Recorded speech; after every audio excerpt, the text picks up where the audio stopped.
Welcome to I Drink Your Podcast, where we drink and talk about movies from 2007. Imagine my little girl, regular. Guys, did you see me dance? No, you waste energy and time. I turned penis into gold. Are you okay? I want to see you naked. Surprise, dude. You got herpes. If I did you a ventriloquist. You're really well dressed for a shadow puppeteer. What is he going to culturally appropriate this time? My man. I drink your podcast. I drink it up. Welcome back, everyone, to another episode of I Drink Your Podcast. Woo woo! Little housekeeping, give us 5 stars, share us with all your friends. Thank you so much. We love you. Today we are watching Knocked Up, and I am Matt, and joining me is Ben, Emily, Hello. and Wes. No, I want to talk. That's Ben. Hello, everybody. And Emily and Wes. You guys want to talk? No. No, that's why we're recording this. Beautiful. And joining us this week are our friends Ra'Shawn. Say hello. Hello, I love talking. And Mella. What up? What it do? Hey guys, and they are from the podcast When Cinephiles Attack. Welcome to the show. It's so amazing. We love them. Thank you for having us. Thank you. We're so excited. So to kick us off, do you guys have anything interested in your glasses today? I mean, I have a naked lady. That's what it's called. Inspired by the housemates, I guess, roommates' plan to have a website dedicated to all of the naked women in cinema. So I have a naked lady. Mm-hmm. And Corbin ruined it for me because he's like, that tastes like cough syrup. And I'm like, yep, it tastes like cough syrup. So I'm pretty disappointed. As naked ladies do. Yeah. I got something. Knock, knock. Oh, Who's God. there? It's bourbon. Bourbon who? It's Knob Creek. It's delicious. Ooh. That was good, Wes. Thank you. I am drinking a mimosa. Oh. Because it's so early in LA. So early. How do I get up before noon? I don't know. With the mimosa. Duh. Mimosa. I've got the mimosa's cousin, the screwdriver, Ooh. which after watching all of these pregnancy movies between Juno, this one, and I watched Never, Rarely, Sometimes, Always this week. And as she tries to down a bunch of vitamin C to give herself an abortion, I was like, orange juice. God. You never know when inspiration's going to strike. That's right. God damn. I thought it was like screwdriver because they were screwing. So, Oh, sure. but Sure. whatever, Ben. Went the other way. That works too. Yeah, I'll take a left. You go right. Wow. Yeah, you guys, I'm only drinking water this week. I tried to stay on brand with I'm pregnant, so Gotta stay healthy. Gotta stay themed with the movie. It's the only time Matt's ever drank water in his entire life is when he's pregnant. I would just like to say I am so glad to have Mella on here. I'm so sick of these boys being with me. So thank you, What's up, Mella, girl? for being I'm here for you. I'm so happy to have another woman with me. It feels good. Mella, what did you say what you were drinking yet? Oh, I'm just drinking coffee because, Right. as you know, I can't get up past noon either. So I'm on my first cup. I will be grabbing my second one soon. So Yeah, I've already had a couple myself. Cinephiles, what were you guys up to in 2007? Yeah. I was 17. This is going great. I love it. This is like on our podcast. Yeah, it's just us sounds fucking about right. cutting up the whole time.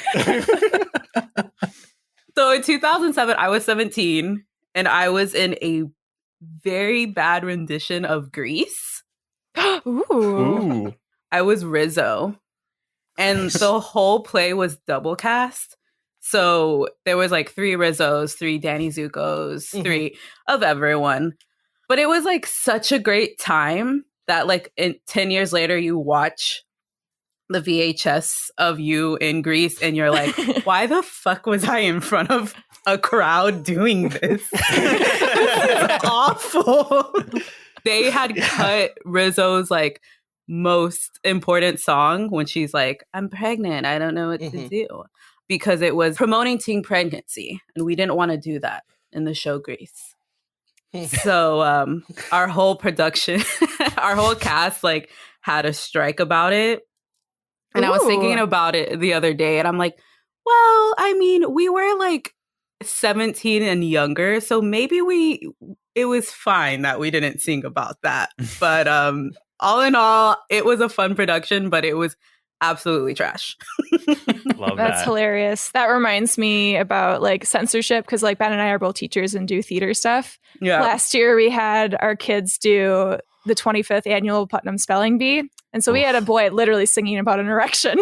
Oh my God. So let's talk about censorship. Things have changed. Yeah, just that's a bit. awesome though. Yeah. I love that.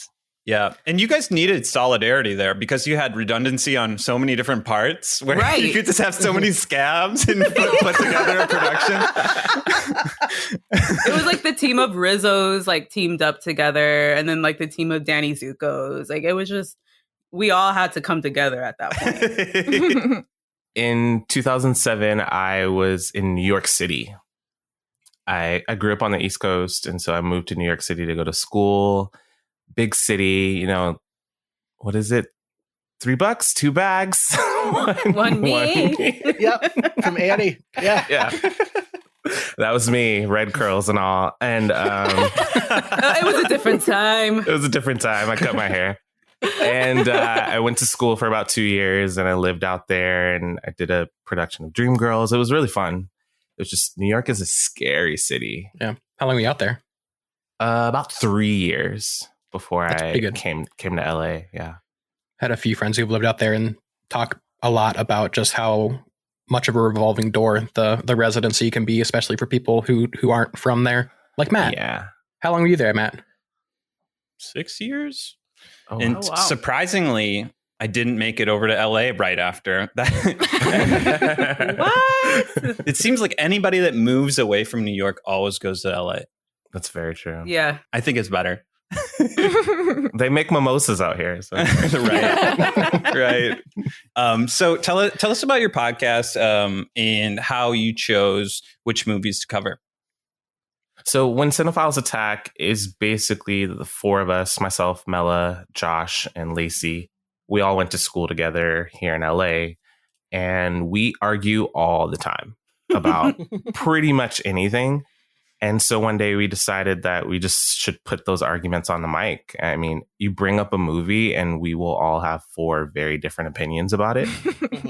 So that's pretty much the premise of the show. We choose one person host the show each week. It's kind of a revolving host, and they choose a movie that they really love that they're pretty sure the other 3 do not like at all. And it's just a recipe for disaster. But we love each other. We love movies. But more than anything, we just love arguing with each other. That's beautiful. I'll tell you, for the Addams Family Values episode, I was getting like heart palpitations. I'm like, they love each other, right? Like, what is it? It sounds like a real fight. I think there are multiple times where every single one of you say, friendship is over. And then you're all like together the next episode. Yeah. We have to do like a love check-in at the end of the episode. Yeah. Hey, you guys, we're still friends, right? You know? What about Knocked Up made you so excited to be on our show? So I hadn't seen Knocked Up in like such a long time, but I knew that I loved it when I first watched it. So when I watched it last week, I was like, dude, this is still so fucking funny. Like I'm laughing through the whole entire thing.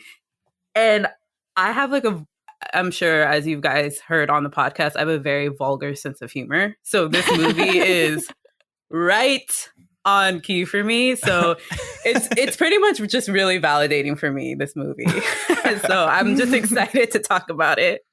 Mella, I have a question for you. Did Yeah. you watch the unrated version or the regular rated R version?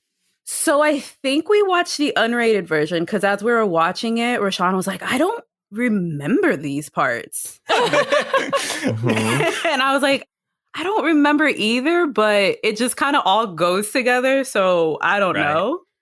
I think by the end, you're watching the unrated version. Mm-hmm. Yeah. We made the conclusion that it was the unrated version.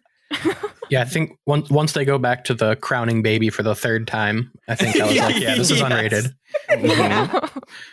Right. Well, we're excited to have you on the show, and we're excited to talk about Knocked Up. And if you guys haven't listened to the show before, the first half of the show we'll be discussing and reviewing Knocked Up. And the second half will feature our Battle of Twits, a creative competition between Ben and Emily and Ra'Shawn and Mella. And our current leaderboard for Battle of Twits, after Ben cashed in his points last week, is the guests are leading with 5, Wesley with 4, Emily with 3, and I have a strong 2. For how many weeks? Yes. Bringing up in last place, so the lovable loser of the group. Okay. All right. Self-proclaimed. Knocked Up, which was directed by Judd Apatow, featuring Katherine Heigl, Seth Rogen, Leslie Mann, Paul Rudd, and a billion cameos from some of the funniest people. Let's get right into it. Here goes. I'm pregnant. Fuck off. What? What? I'm pregnant? With emotion? With a baby. You're the father. I'm the father. Yes. How the fuck did this happen? I don't know. So our movie starts with stoner Ben, played by Seth Rogen, and career-driven Allison, played by Katherine Heigl, meet at a club one night and strangely hit it off. After a miscommunication during their one-night stand, they end up not using protection. The next morning during breakfast, Allison sees they have little in common and decides to never see Ben again. 8 weeks later, Allison throws up during an interview with James Franco about Spider-Man 3 and discovers she's pregnant. She evaluates her options, meets up with Ben, and decides to keep the baby and pursue a relationship with Ben. I just want to say that like his name in this movie is Ben Stone. And so me writing him as Stoner Ben just like made me chuckle. I am so upset they didn't just say Seth. For all of his friends that just use their real actors' names, like just go 100%. That would have been sick. Yeah, it was a weird distinction for I think only 4 of them use their real names, but everybody else has a character name. But I think all of them were still pretty new at that time. Like none of them were as seasoned and famous as now. So it kind of makes sense. But I agree, Matt. I was just like, why not just do it for everybody? It makes everybody's life easier. Well, I wonder if it's because Superbad came out this year too, and Seth used his actual name for the character of Jonah Hill's character. So maybe they didn't want that connection to be drawn between the two movies. Possible. Or it's all in the same universe. Ooh, I don't know. Come on. I don't know about that. Do you think a lot of their interactions were improv, or I feel like a lot of it wasn't scripted? Yeah, you can definitely tell with some of the riffs they go on that it's just friends giving each other shit and talking about things that they find interesting, like that entire Munich riff that he does in the club about Jews finally getting to kick ass. Like that was clearly improv. And I think that's why I love it so much, is because like in those little spaces where it is improv, it's like we all know those friends that you just like cut up with and you just rag on each other. I mean, we're here now together on this podcast. So I had a little bit of a different reaction, and maybe I'm wrong and they were actually riffing, but mostly around the just endless making fun of Martin for his beard, where I remember laughing at that so much, like when I first started watching this movie years and years ago. But as I watched it this time, I don't know if it's just because I was so familiar with it, or it felt like it was scripted this time and it was only funny and felt like it was riffing before because it was so new and fresh. I felt like his beard needed to be longer in the beginning of the movie because he got too mad too quick. And I was like, I'm out. This is unbelievable. This is a stupid thing for you to be talking about, in my opinion. Who cares? Honestly, the whole beard thing, I don't even remember that part. Like, I literally don't. But the thing I do remember is they brought up the Iraq war way too many times, where they're just like hitting that into your head over and over and over again. And it just reminded me again what time period this was. Well, and I think with any riff comedy or even just pop culture references, I think those tend to not hold up as well as comedy that's rooted in character. Like I think of like Talladega Nights and them sitting around the table doing their whole shtick about baby Jesus. And that holds up so well because that's not really like rooted in pop culture. That's like the true character's beliefs, where this is just like, hey, I'm going to throw out Matthew Fox's name and call him an asshole, and that's a joke. Whereas like 13 years later, who the fuck is Matthew Fox anymore? I mean, that joke still lands for me. But I did notice something with the beard this time that I agree it's kind of a weird plot point to have, especially with how much attention was paid to it. But it did allow for some of that riffing, and it let you kind of know their relationship pretty quickly. But then towards the end of the movie, when they're actually at the hospital, I started thinking about the timeline of it, where the pregnancy going 9 months, like that kind of did allow for some tangible evidence of time passing with Martin growing a bigger beard. So I thought that was something I never really thought of before, but I thought that was kind of interesting this time. You know, because the pregnancy also showed a passage of time. And so the beard helped like also establish that. More the merrier. It's just like basic screenwriting, you know? Thank you, Ra'Shawn. As a writer, you get it. Matt, you mentioned the miscommunication during their one night stand. I know Emily had a major problem with this. I do have a major problem with this. Okay, let's hear it. Okay, so I know it's 2020, and so we're all fucking woke and whatever, but the whole just do it already, and the fact that they're both drunk, so neither of them can give each other consent. I'm just like, I am so uncomfortable by the fact that, like, she was just like accepting that, oh, I guess he didn't use a condom, so oh well, we're gonna move on. But at the same time, she's pregnant, so I guess they have to move on and figure out the whole reality of it.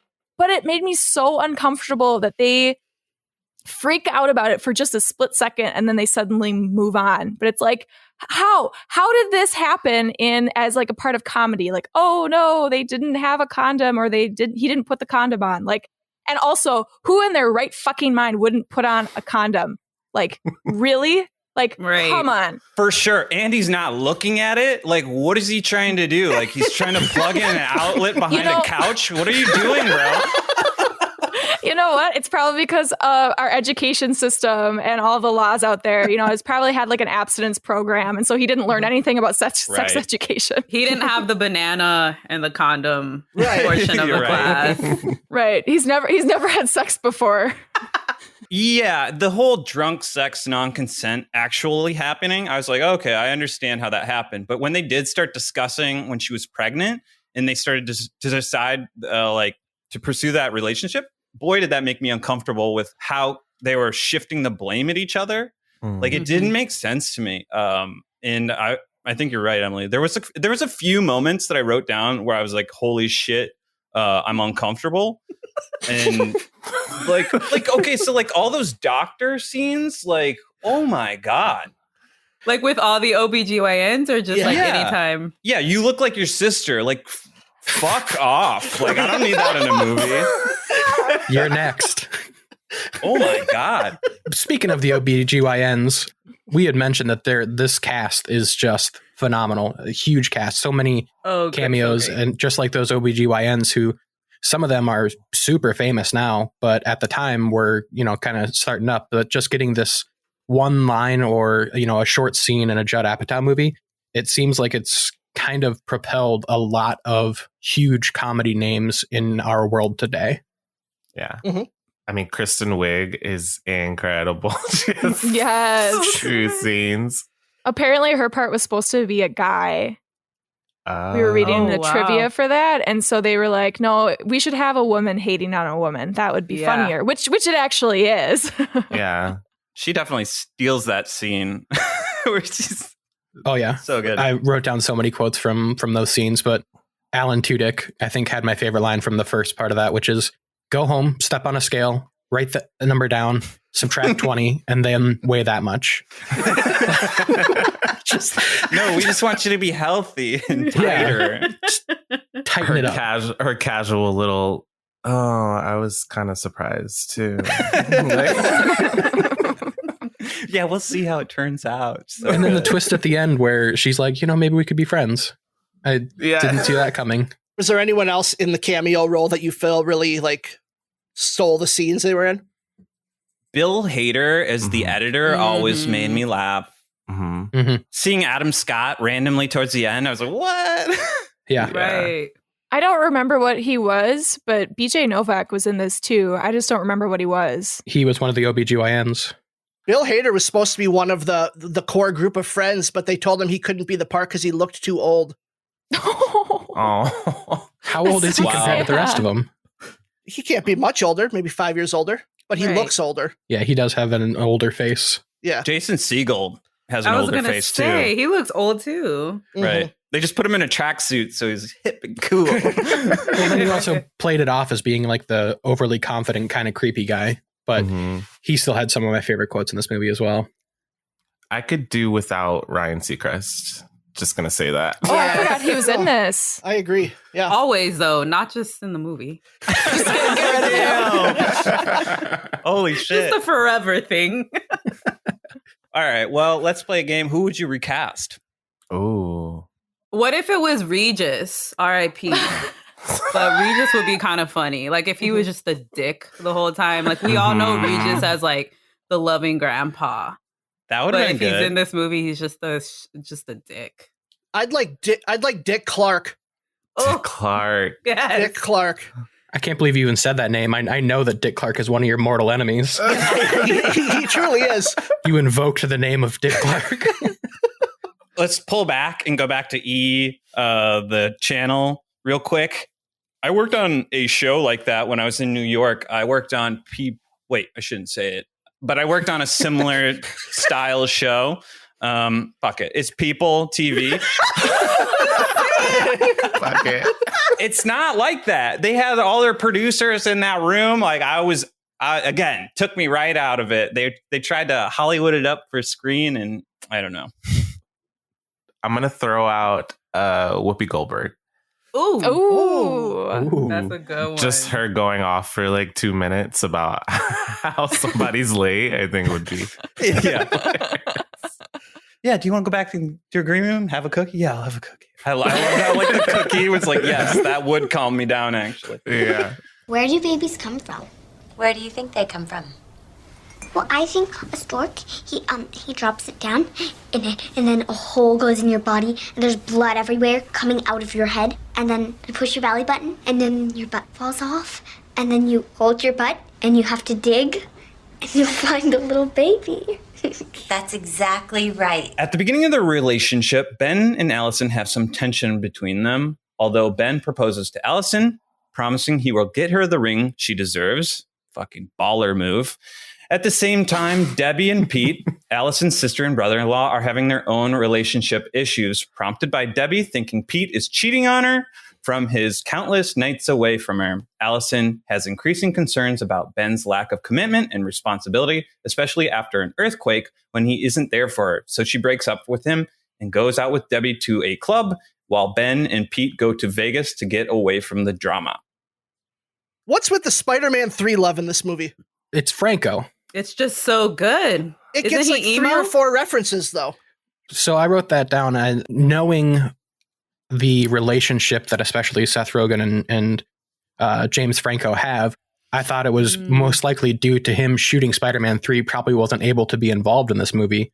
So it was kind of their like shout out to bring their Freaks and Geeks family back together exactly. again. Oh, yeah. Interesting. My problem with it, though, is that they do a joke about it in the first act, second act, and third act. And that should be like 8 or 9 months. And yet they're still talking about seeing the movie in theaters. That movie wasn't in theaters that fucking long. Well, the first joke was when Franco was being interviewed. That movie wasn't necessarily out at that point. You know what's great about that too? He's like, if this is a prank show, I don't like this. That shit made me laugh so hard. Yeah, when they wrote Knocked Up, I don't think they knew that Spider-Man 3 was bad yet.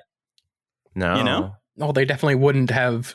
They wouldn't have slammed it either way with Franco being in it. Mm-hmm. That's true. But just attaching to it, they're like, well, this is going to be another hit like Spider-Man 1 and 2. Let's just, ride the coattails. I mean, it still made bank.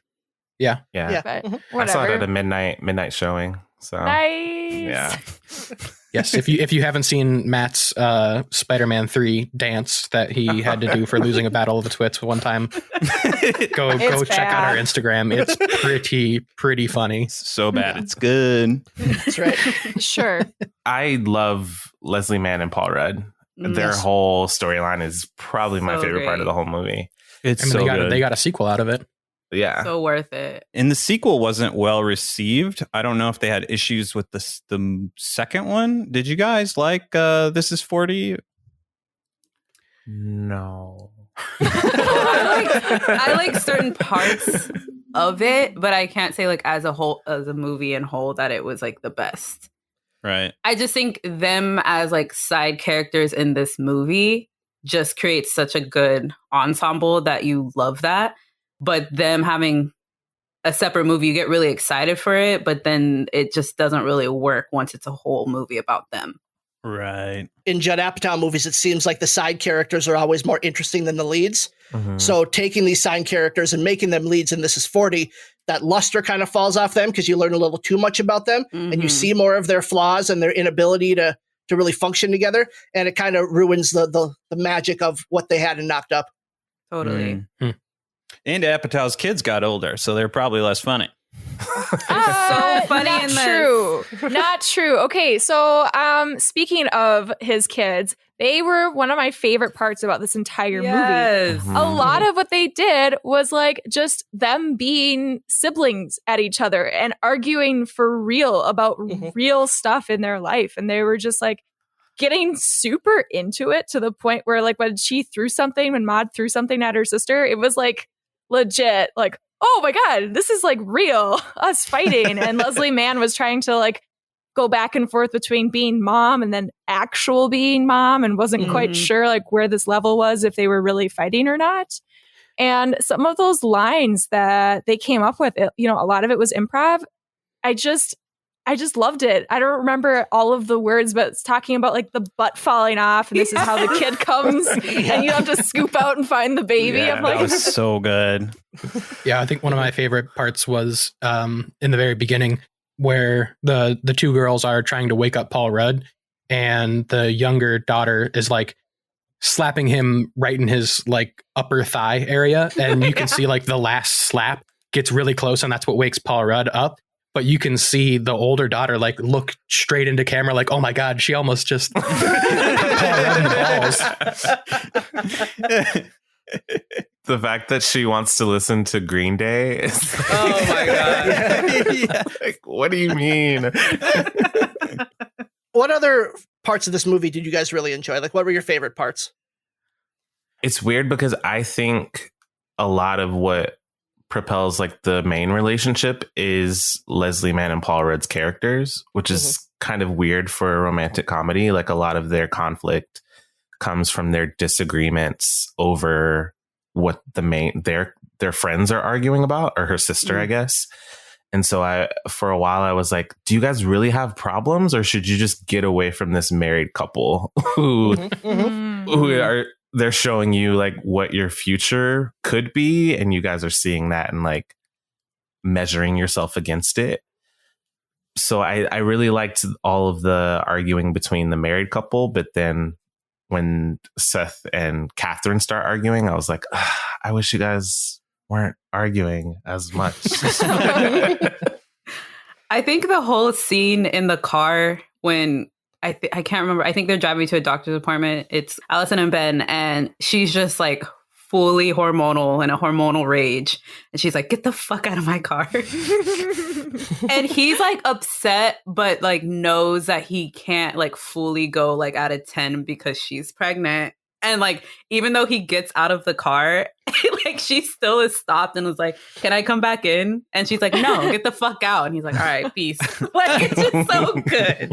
Yeah, and I think if that had been the end of the scene, that would have worked really well. But him going to the doctor's office and then hitting the 10, I felt like that diminished his character a little bit because it kind of made him look like a huge asshole, like dropping the baby's gender when he knew that she didn't want to. It's like, that's not cool. Mean. Yeah. Right.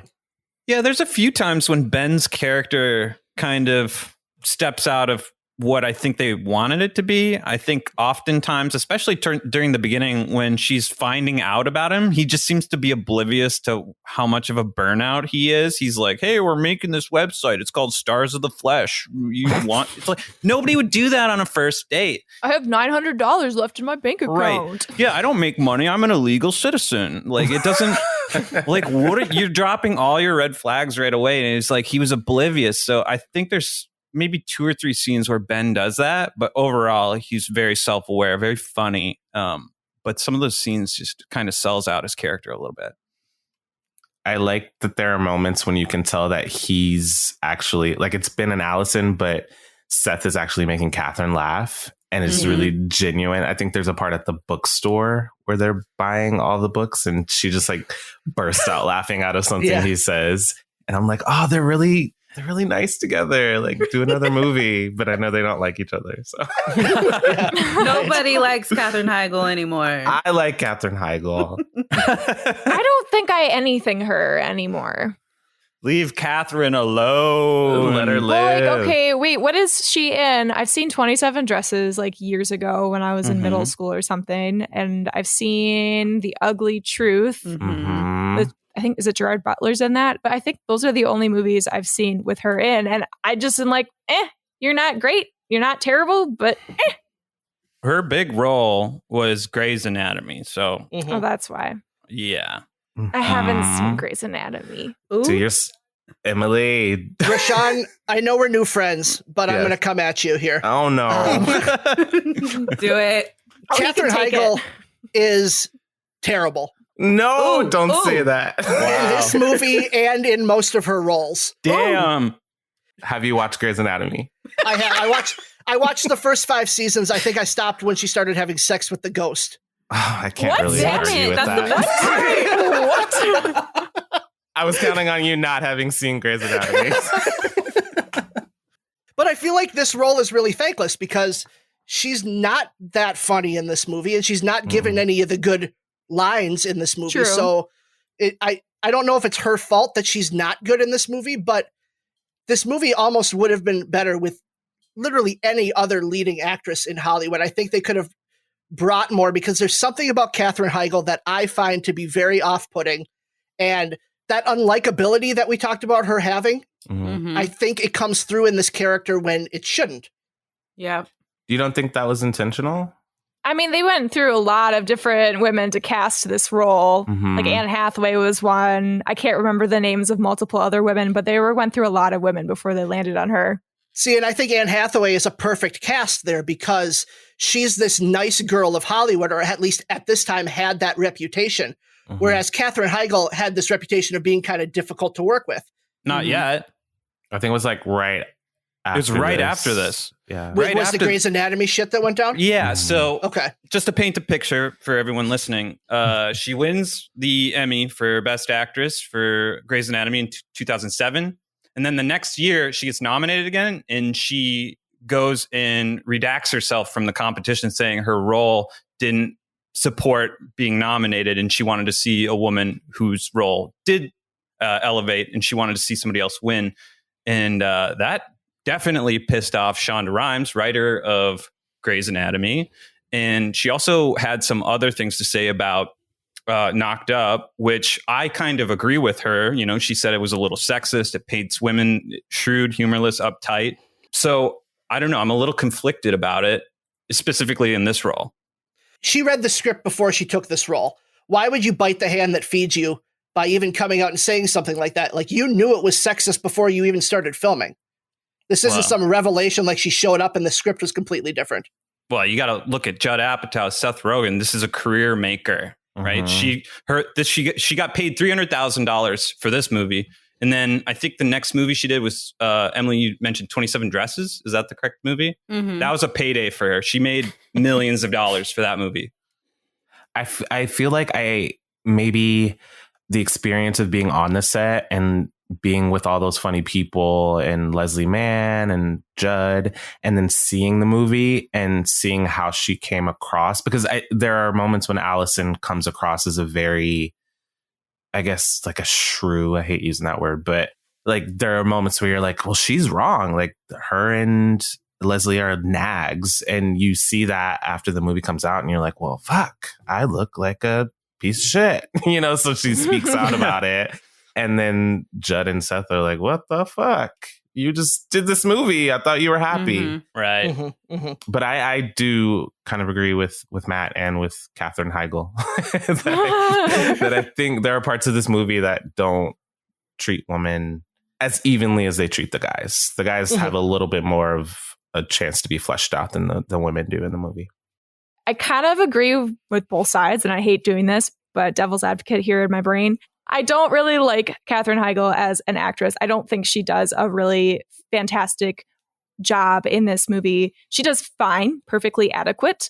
But I also think with the 3 movies I've seen of her, she's stuck in this cookie cutter role of career-centered female that meets some guy that essentially changes who she is to lower her standards and to loosen her up. So because of this funny guy, because of this person that she meets, and it is the period of movies too that did a lot of this with the rom-coms. They did a lot of that where it's like, here's a funny guy who has to grow up because of the woman, but the woman also has to like loosen up because she's too uptight. And that to me, I don't think is her fault. I think that is the fault of the writing.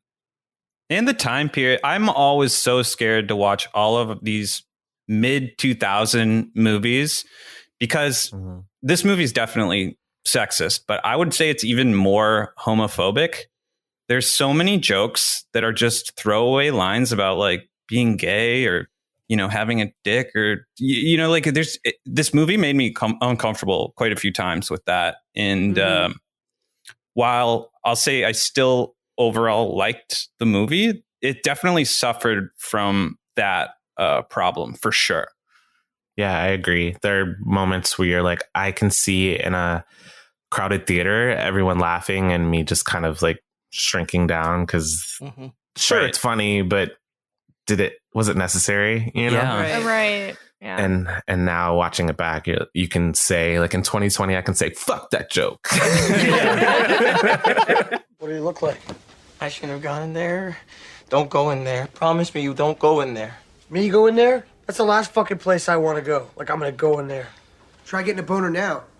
What's up, Deb? At a child's birthday party, Ben tries to reconcile with Allison, but she is content to only be friends and no longer be romantically attached. As a result, Ben gets his own place, a real job, and reads the baby books, trying to show he has changed and wants to support Allison and their daughter. When Allison goes into labor, she calls Ben because Debbie and Pete are away at Legoland, and he stays by her side even though things don't go according to plan. They get back together and drive away happily with their child. The reconciliation between Ben and Allison, I feel, is a little too quick. Yeah. Yep. Like, oh, you read the books. Let's spend our lives together raising this child. Like, it just felt like a little too big of a leap. I agree. But to be fair, at the beginning, their whole issue with the condom and him not wearing the condom is like the same thing. They're like, oh, I guess we just have to move on from that. When they're in the delivery room, Ben said something that I had never caught before that really caught me off guard, where they're kind of talking about them getting back together, but it hasn't been decided. Like up to that point, he was really just there because that's his kid, and she told him that he can be involved as much as possible. And unless I missed something, there was nothing that said like we're getting back together. And Ben, like they started apologizing to each other, and Ben says the line, "I always knew you'd give me a second chance. I just thought it would be sooner than this." It's like, who says you're getting a second chance? And how dare you assume that you're going to get a second chance? And how dare you assume that a pregnant woman is going to rush to give you that second chance? How dare you, sir? How dare you? I mean, do we feel like they stay together? Like, let's project out from this end of the movie. Like, how long do they stay together before they're like, I'm done with you? A year. A year? Yeah. I'm pretty sure he gets deported back to Canada, but especially by 2020 or 2016 rather. And I don't understand how he got a job or an apartment. He's an illegal That's a great alien point. in the United States. Yeah, right? Took me right out of it. Sorry. I feel like they stay together and it's just like always on the rocks. You know, like they go through these periods of like, we're really happy. He is such a great father. Look at him holding the baby. And then she realizes like, this guy cannot hold a job. When he starts to play fetch with his daughter. Yeah, exactly. When he's falling off the trampoline again, she's like, you know what? Get the fuck out of my house. Right. I feel like there's a lot of parts where I never see when they fall in love. I think the romance part of it's forced and assumed the entire time. Wait a second. I'm going to push back on that and say, I think, from my opinion, they fall in love in the bookstore when he makes her laugh. You know, these are just listing off things that you can't do when you're pregnant. And he's like talking about how he'll be smoking crack and don't use my scene against me. But when he makes her genuinely laugh, I feel like that was the turning point. But at the same time, is that really love? You know, friends do that. Mm-hmm. So no, they fell in love when he was doing the dice move too many times. I think the fact that we can't like pinpoint the exact moment they fell in love, though, is a detriment to this film, especially considering it was so fucking long. And how did they not find time to have that scene in this? Mm-hmm. I watched the unrated version, 2 hours and 26 minutes. Lord. Yeah. That's a Judd Apatow problem, it seems like, too. All of his movies are like 15 to 20 minutes too long. Mm-hmm. Trainwreck, King of Staten Island, Funny People is like 40 minutes too long. That movie is just way too much. Do you think that has something to do with the amount of improv that he lets his actors do? I think maybe. I also think he writes a lot of his comedies and he has a tough time self-editing. Yeah. He thinks everything he writes is important. Yeah. Yep. When I watched this, I think we were already like hour 2 and I looked over at Ra'Shawn and I was like, this is still going? How like I have laughed enough tonight. Like, what's going on? And we were in Vegas at this point, which I totally forgot about that scene when they go to Vegas. Love that scene. That is a long scene, though. That's just like, I feel like totally can be cut out of the movie and the movie would still remain the same.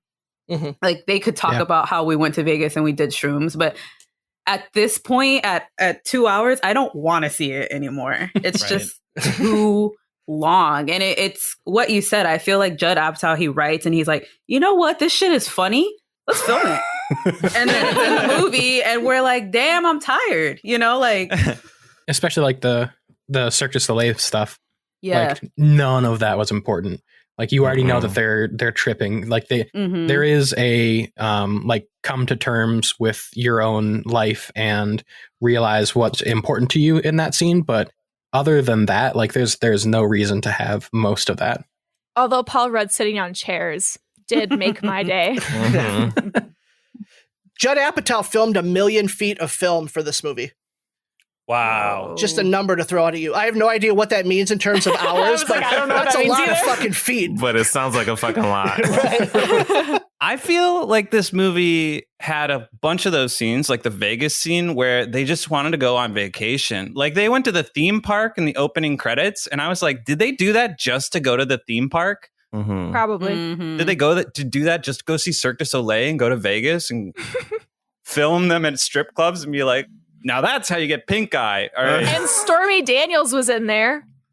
Was she really? What? Yes. Yeah. So the story is that Stormy Daniels is one of the lap dancers in that scene. And she was telling Seth Rogen on the set of Knocked Up about her affair with Donald Trump. So Seth Rogen knew about this years before it came out. Yeah. Wow. That's mind blown. Nuts. Like seriously. Wow. I have a question for you guys.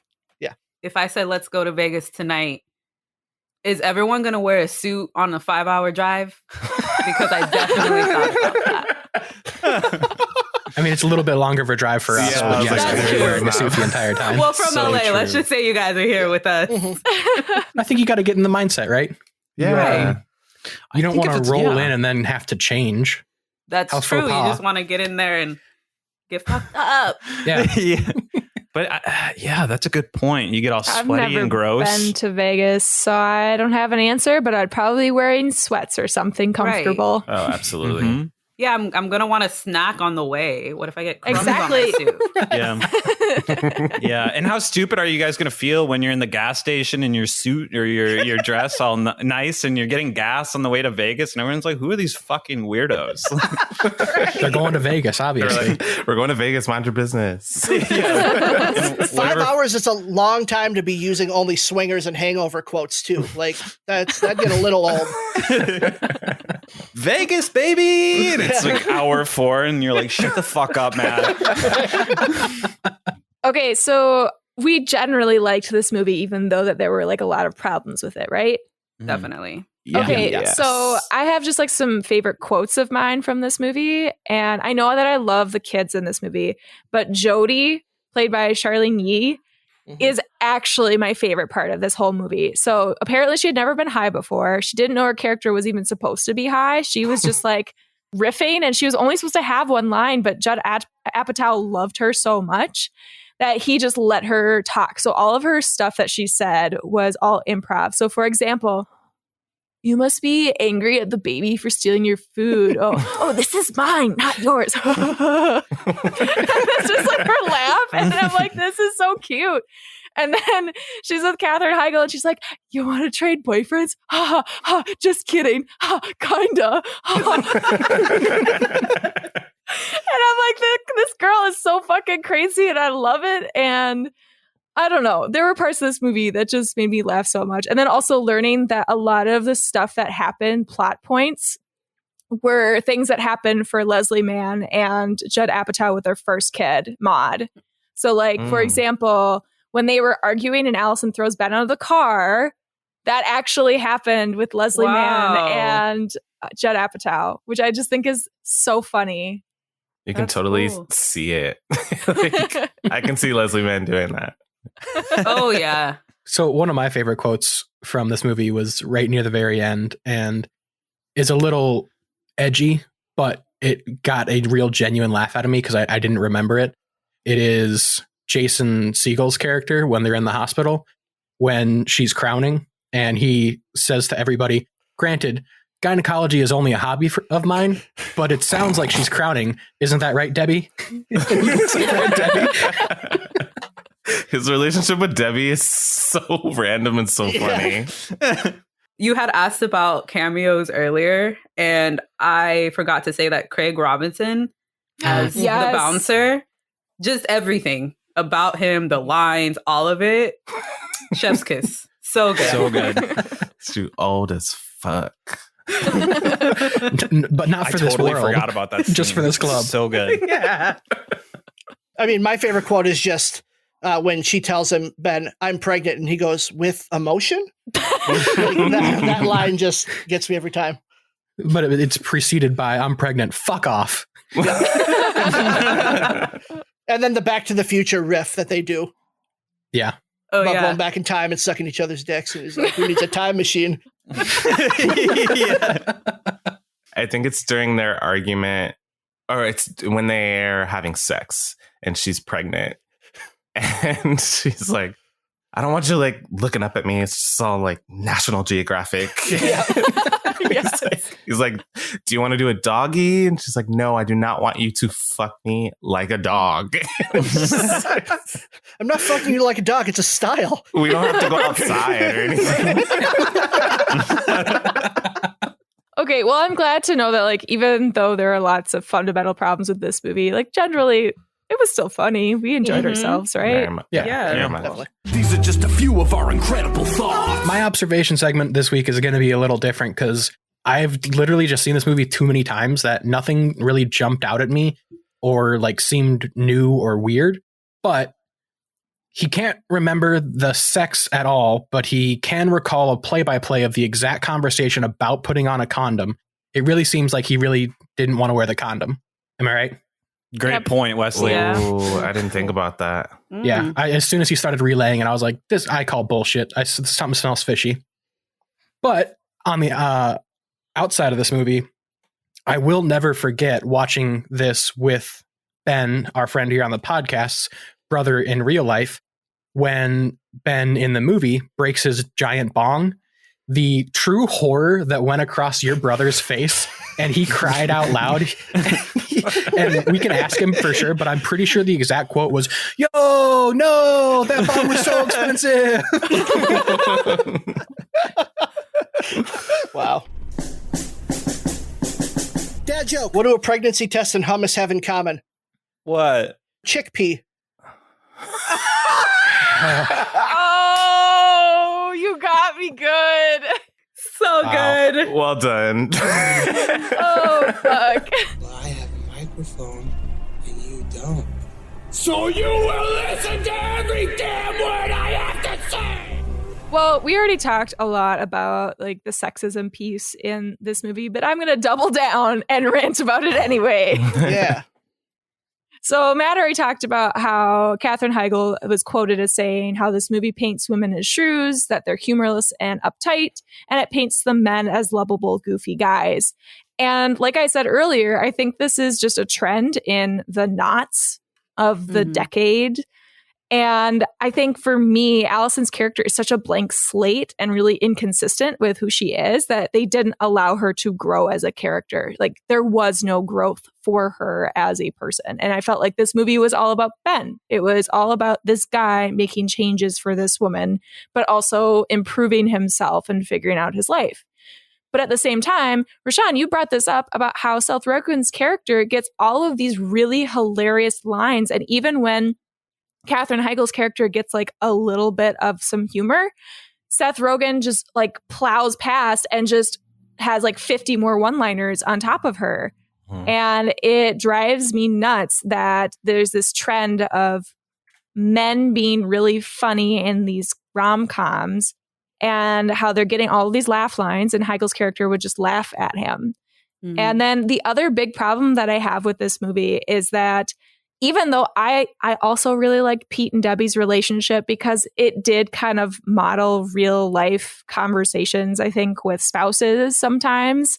Ben's the one that like gets them to officially reconcile at the end when he talks to Pete. He's like, "Hey, Debbie's amazing. Like, shut the fuck up." But Debbie never like talks to Pete.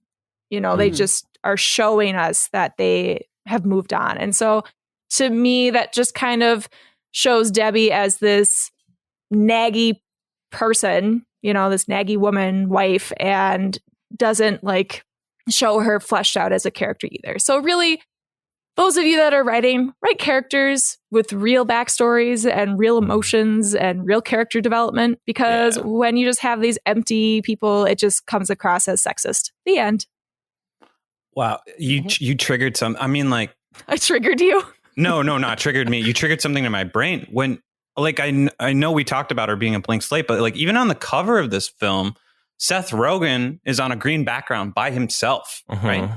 Isn't that's nuts? Yeah. You know, there's two leads. Doesn't make sense.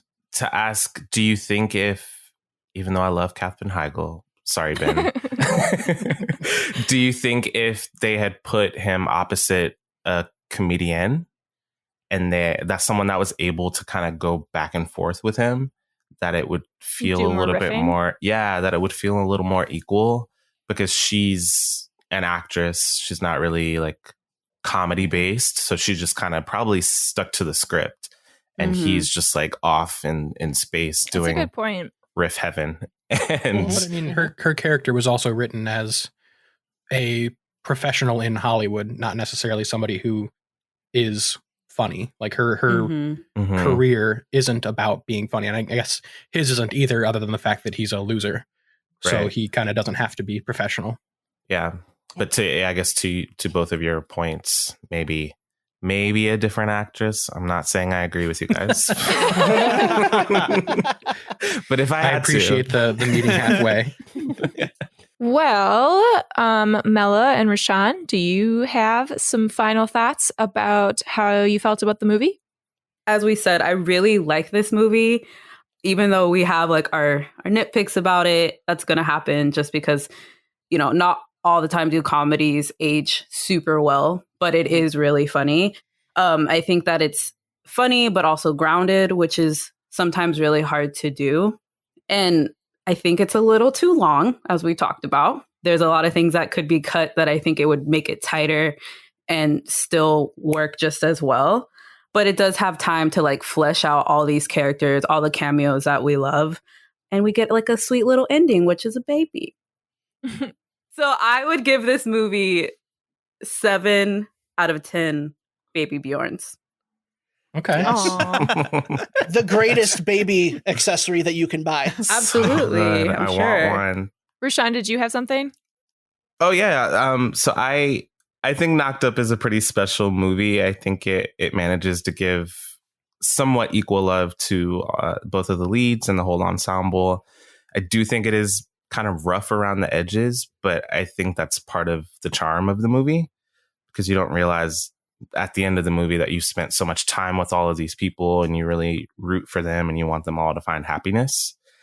I laughed the whole way through, and I think that is a success. So I give Knocked Up 8 out of 9 months of pregnancy.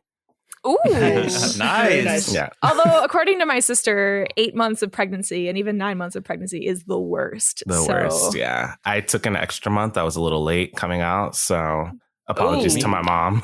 Bonus mom. Too. Yeah, that review is really dependent on thinking pregnancy is a good thing. That's true, and I shouldn't speak on that as a guy.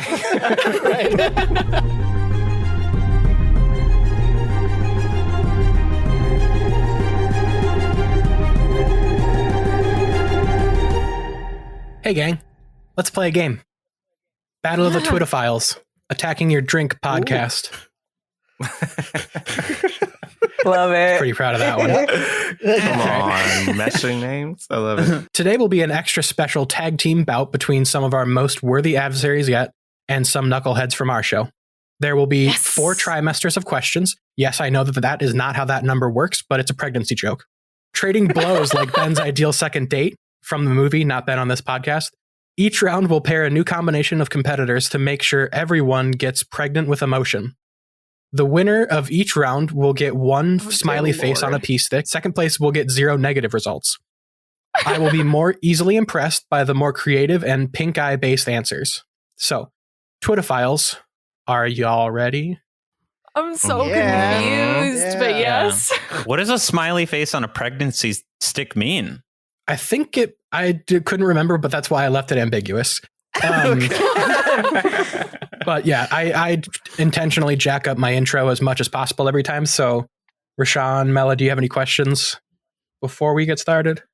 I think I'm just gonna roll with it. Perfect. Yeah, I'm ready. Yeah, that's the best way to do it. Is just deal with it. Awesome. So, a return to one of my personal favorites, Wesley's Random Question. You will pick a random movie character from a list that I will provide you in a moment, and then you must tell me what 3 things they will make sure they bring with them during an earthquake. So, first round is going to be between Ben and Ra'Shawn, and Ben's going to go first. So, Ben, your 3 options are Aladdin, Lemony Snicket's, or Jordan Belfort.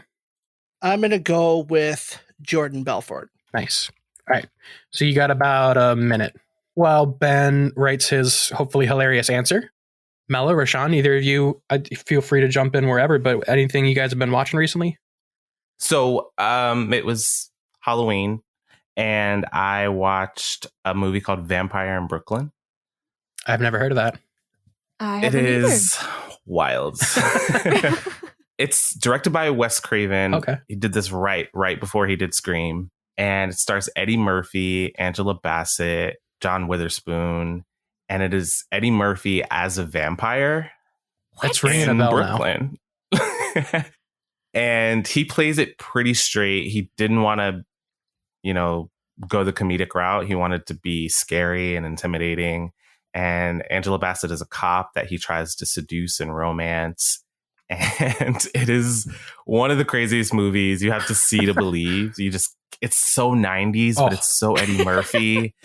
It's funny. It's not very scary, but it's kind of gory. It's I can't believe it exists, and I love it. Yeah, I just had to pull it up. 1995. That movie cover is a hell of a thing. It's something. That hair. That hair. The wig. Let's talk about it. Yeah, he has a kind of Caribbean accent. It's a disaster, and I love it. I absolutely love that movie. Beautiful. So that is about a minute. Jordan Belfort doesn't need to bring anything with him because he can just buy all new shit. Like, he's got so much money. So the things he grabs have to have sentimental purpose for him. So the first thing he's going to grab is a pen. That pen is going to allow him to recruit new salespeople by showing him that they're capable of selling that pen back to him. Also, he can unscrew it and blow cocaine straight into a girl's ass, which is one of his favorite pastimes. The second thing he's going to grab is he's going to grab his lemons because the dude needs his lewds. The guy's always high, and those ones, they're rare, so he can't just let them go and be done with them. The last thing he's going to grab is that teddy bear that has the camera in it that he was able to peep on his own wife's vagina with because he wants to be peeping. Like, dude gets his jollies in weird ways, and he just needs to have that available to him no matter what. Amazing. I would argue that none of those are sentimental, but they're all sentimental. Good thing you're not judging. So, Ra'Shawn, yes, you are next. Your three options are Ariel from The Little Mermaid, Buddy the Elf, or Voldemort from Harry Potter. Oh, I have to choose Voldemort. While Ra'Shawn writes his answer, let's talk to Mella. What have you been watching recently? I just watched the movie, The 40-Year-Old Virgin. Did you guys see this yet? No. Not Virgin, but Virgin. No. Do tell. It is so good. It's on Netflix. It's written and starring Rada Blank, who's a comedian. And it's just basically about how she's 40 now. She is a playwright who has fallen into teaching playwriting instead of actually doing it. And she just hits 40 and is like, what the fuck am I doing with my life? She tries to reinvent herself as a rapper. And she's great, but can't really do that, right? It's all in black and white, which just adds something to it. I don't know what, but it just makes it all the much cooler. And it's so fucking funny. This looks amazing. Yeah, I totally recommend it. You said it's on Netflix? Yeah, watch it. Sweet. Let's hear what Voldemort's bringing with him. Okay, so this Voldemort, we're going the Ray Fiennes route. So he's definitely like no nose, full body. You know what I mean? So first he has to bring his spell book because, spells. So he's gonna, I only know Wingardium Leviosa, but if there's other spells that like fix the cracks in his house, okay, they're in the spell book. Next, he's bringing a genie. Is that how you say it? Yes, right. The big snake, because his name is Genie. Nagini. Is it Nagini or Nagini? Yeah, I heard Nagini first too. Okay. Because earthquakes break the ground and all kinds of shit comes up through the ground, and you don't want like snakes coming up through your toilet and shit, because he's gonna have a big python that'll scare all that shit away, and he'll just be like, snap his fingers, Nagini, take care of that shit. And Nagini does. And then finally he's gonna bring his cape that he wears that I'm sure is probably real and like tangible, because if he gets hurt in the earthquake, you don't want to see like broken bones and stuff. He's already missing a nose. So he's going to use the cape to cover any injuries that he has. So he's still badass B. Perfect. His home improvement spell book. Yeah. There's some badass spells in there. I don't know. For sure. I love that. Oh, spell book, because, spells. Oh, that's amazing. So on to question 2. I'm sure we've all been there before. You have this amazing idea for a revolutionary new thing that is going to change the world, and then you find out that Mr. Skin already exists. But Ben and the gang were obviously go-getters. So what is the next idea that the roommates pivot to after Flesh of the Stars? And this one's going to be between Mella and Ben, and we're going to start with Mella this round. Okay, so This idea is called Hold My Hand. So they still want to stick with the same type of idea because they've done a lot of work. So they're just going to pivot it a little bit. They timestamp every scare in a horror movie. That way, you're never scared. So if you want to watch a movie, you can do that, but you don't ever have to cover your eyes because you know what's around the corner. I would utilize that. I would too. See? People would use it. I put in my notes, actual good idea. It's a really good Should I answer. trademark this? I don't know. I'm just saying. You've got a couple weeks. I'll leave it up to you. Careful, it might already exist. That's true. All right, that was a great answer. So let's just move along to Ben. Here's another great idea. So I'm just going to preface it by saying that this is a legit good idea, and they would make a ton of money. But Flesh of the Stars was a great idea in itself. They were just like 10 years too late. So for their next idea, they need to be ahead of the curves. So what does the world love? Amusement parks. What else does the world love? Nudity. So they're going to build an entire amusement park around celebrity nudity. And you need three things with an amusement park. You need rides, attractions, and eats. So for their rides, they've got the naked lady swings, which as the swings go up in the air, it reveals a naked sculpture of Jamie Lee Curtis. The slippery nipple, which is a water slide shaped like boobs. Bouncy houses shaped like women's butts. And themed roller coasters and log flumes around movies with the most famous nudity, like Wild Things, Fast Times at Ridgemont High, and even Game of Thrones. But then you also need attractions. So we need naked celebrity lookalikes from your favorite movies for character meet and greets. Similar to how you go shake the hand of Mickey Mouse. You can go like shake a titty or something for your favorite person. A vaudevillian type show that recreates your favorite nude scenes from movies. And an animatronic presentation on male nudity, similar to the Hall of Presidents. And the last thing you need is food. How about cotton candy that looks like someone's bush? And it comes in 4 flavors. You can have blonde, which is vanilla. Redhead is strawberry. Brunette is chocolate. And black is black licorice. Or corn dogs in various lengths. You can get the Keitel or the Fassbender. Or for the kiddies, Kenjang. And lastly, you can get tacos. Just tacos. I would love a vanilla bush right now. Sounds good. So you have Ken Jong sized corn dogs for the kiddies at your all nudity amusement park? Yes. So it's not 18 plus. No. All right, just so we're clear on that. No, I mean, not strictly. Like, if parents want to bring them, who am I to tell a parent how to raise their children? Like, you do you. Like, if you want. Or some people have kid-sized appetites, you know. And Rashawn's like nodding his head over there, like, yeah. Makes sense. Makes sense. How about the You Must Be This Tall to Ride? Does that exist in any form at your park? Well, I mean, some of them just for safety reasons are going to need that. Like, you don't want you don't want a kid losing their head with like chopped off by like a shaft from Game of Thrones, some guy's penis. So question 3, everyone's favorite stoner laugh owner, Seth Rogen, is a triple threat, actor, producer, and writer, but I want to see him shine on his own. So I want you to describe the role that gets Seth Rogen an acting Oscar. And this round is going to be between Emily and Ra'Shawn, and we're going to start with Emily. Seth Rogen's transition from stoner/comedian to a beloved, serious, Oscar-winning actor will be completed by his next movie, Those Who Can't.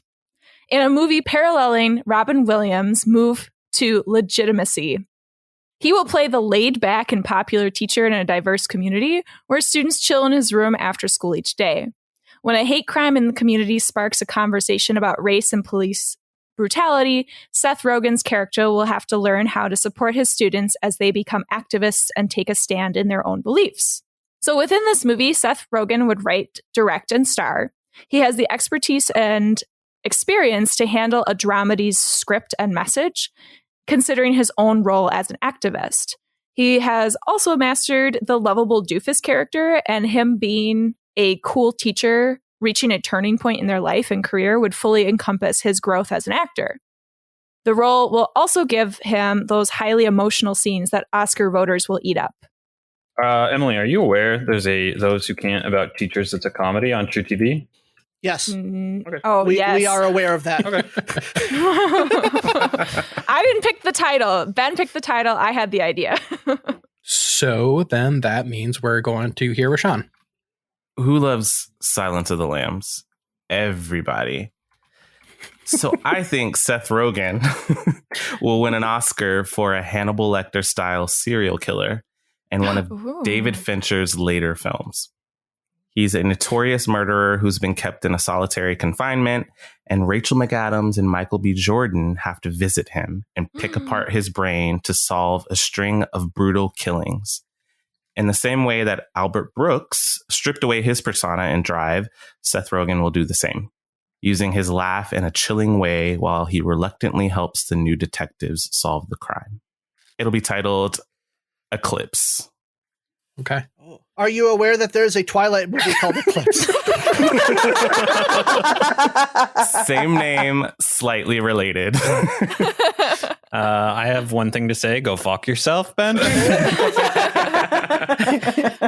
That one's going to be a hard one to judge. I'm going to really have to wrap my head around those, because coming from nude celebrity amusement park to that question,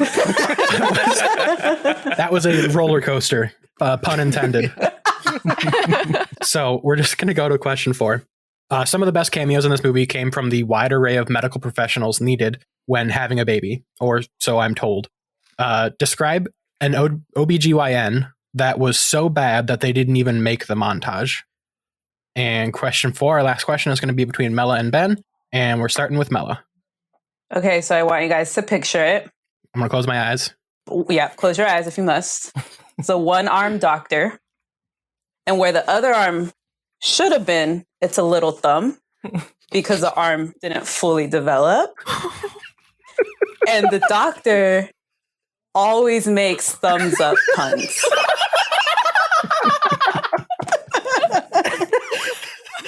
But his regular arm, like his good arm, is super jacked. Like he has that one working out. He does the muscle milk. It's ready to go. But like what really turned them off is not necessarily that he has one arm. It's just that like his lab coat was cut in a way to display the little thumb.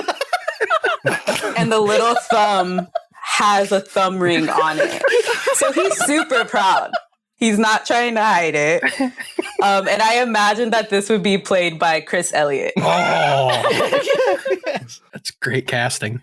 Oh my God. I want to get a little more detail on the thumb ring. How ornate are we talking? Or is it just like a So plain... it's one of those, no, it's a silver thumb ring, and then engraved in it is zodiac signs.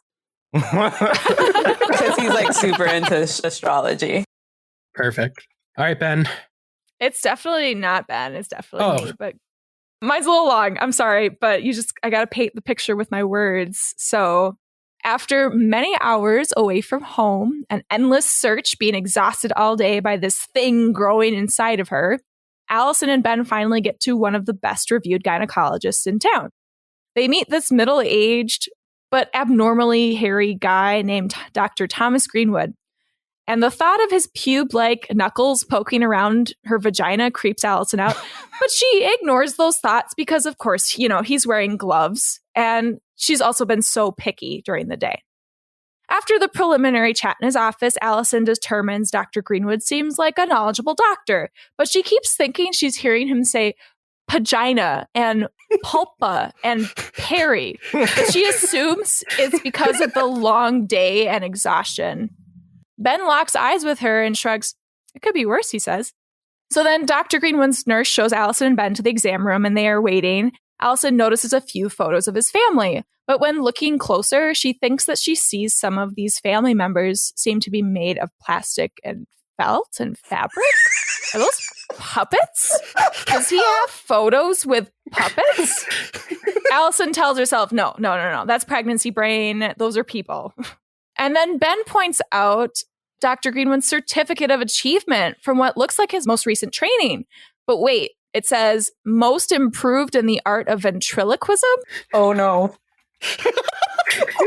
Dr. Greenwood enters the room and Ben asks him about his photos and certificate. Oh, thanks for noticing. I'm very proud of my ventriloquism side profession. I just started last year. Here, I'll give you a demonstration. The doctor leans into Allison as she's laying in the stirrups and says in a baby voice without moving his lips, "Let me out, Mama. It's scary and dark in here." As Allison's face twists into absolute horror, Ben says, "Nope." And they quickly leave, never to speak of this again. Oh, that was a ride. That is amazing. Wow. I don't have any. Overwhelmed. I am overwhelmed. This was a lot.